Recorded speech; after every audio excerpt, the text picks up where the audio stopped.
दोस्तों आज की इस वीडियो में बात करेंगे मिष्ठान फूड स्टॉक के ऊपर। स्टॉक में कल शुक्रवार को लगभग 0.52% की गिरावट देखने को मिली और स्टॉक में लगातार 2-3 दिन से गिरावट देखने को मिली जब से कंपनी ने Q3 के नंबर जारी किए। तो गिरावट कहां तक देखने को मिलेगी और Q3 के नंबर कंपनी के किस प्रकार के रहे, कि स्टॉक में दोबारा से तेजी बनेगी, क्या कहीं इसमें ऑपरेटर गेम तो नहीं है, स्टॉक 50 रुपये कब जाएगा, इस सब के ऊपर बात करेंगे। लेकिन उससे पहले यदि आप लोगों ने चैनल सब्सक्राइब नहीं किया तो प्लीज़ चैनल को सब्सक्राइब कर दो, क्योंकि आप लोगों का सपोर्ट जितना रहेगा उतना ही मुझे मोटिवेशन मिलेगा, ताकि आप लोगों के लिए अच्छी अपडेट और जानकारी लेके आ सकूँ सर।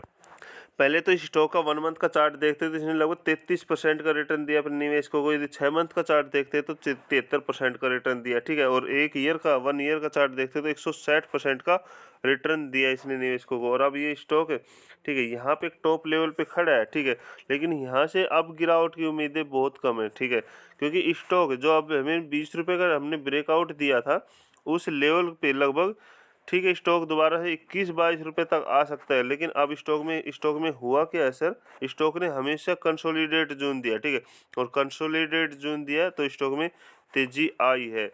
बट Q3 के नंबर से पहले तेजी आना इस प्रकार का संकेत कर रहा था जैसे Q3 के नंबर बहुत धमाकेदार आने वाले हैं। बाकी हमें 100 करोड़ का अनुमान था कि कंपनी 100 करोड़ प्लस इस बार नेट प्रॉफिट दिखाएगी, बट 93 करोड़ कंपनी ने दिखाए और ये सारा इसकी वजह से स्टॉक में थोड़ी सी गिरावट देखने को मिली। इससे पहले जो तेजी आई थी स्टॉक में ओनली Q3 के नंबर के अनुमान के तौर पे आई थी, ठीक है, और ऐसा लग रहा था कहीं ऑपरेटर तक सर इस स्टॉक ने, इस कंपनी ने जो नंबर अभी प्रेजेंट किए हैं और साथ में जो गिरावट हुई है, ये एक देखो ये सर, ये एक ओनली प्रॉफिट बुकिंग है। स्टॉक में अचानक से Q3 के नंबर आने से पहले, स्टॉक में अचानक से रैली देखने को मिली, ठीक है, अचानक से रैली देखने को मिली।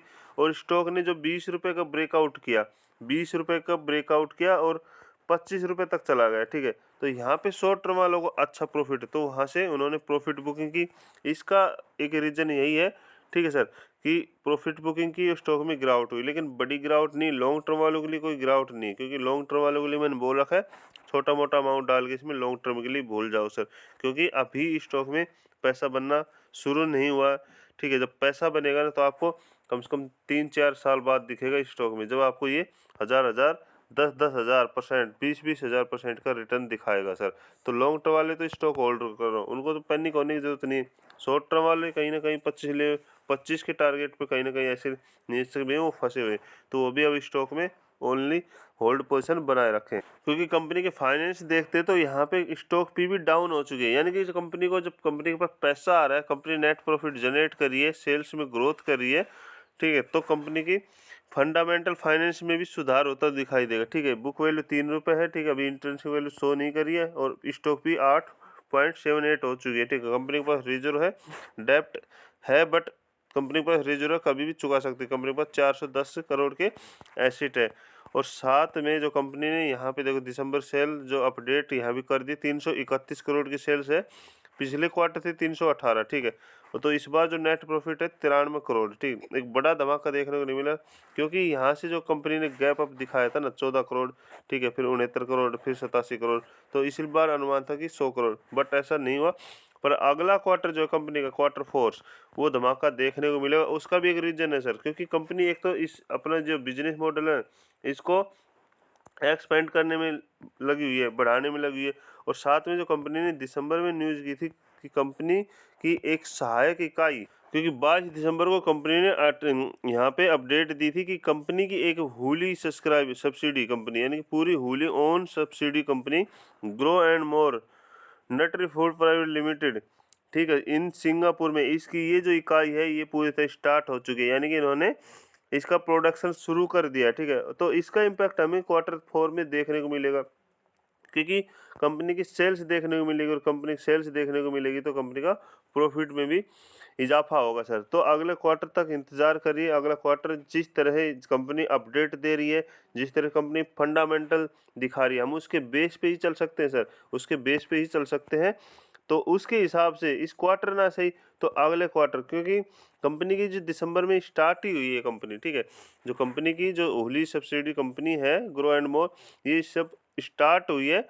तो अगले Q4 में इसमें इसके जो सेल्स और प्रॉफिट में इजाफा देखने को मिलेगा सर। बाकी पहले स्टॉक एएसएम या ना तो किसी पे पाबंदी थी, इस बार एएसएम लिमिट स्टेज 1 में डाल दिया गया है अचानक से Q3 के नंबर आने से पहले सर। बाकी अभी भी स्टॉक की 20% लिमिट है।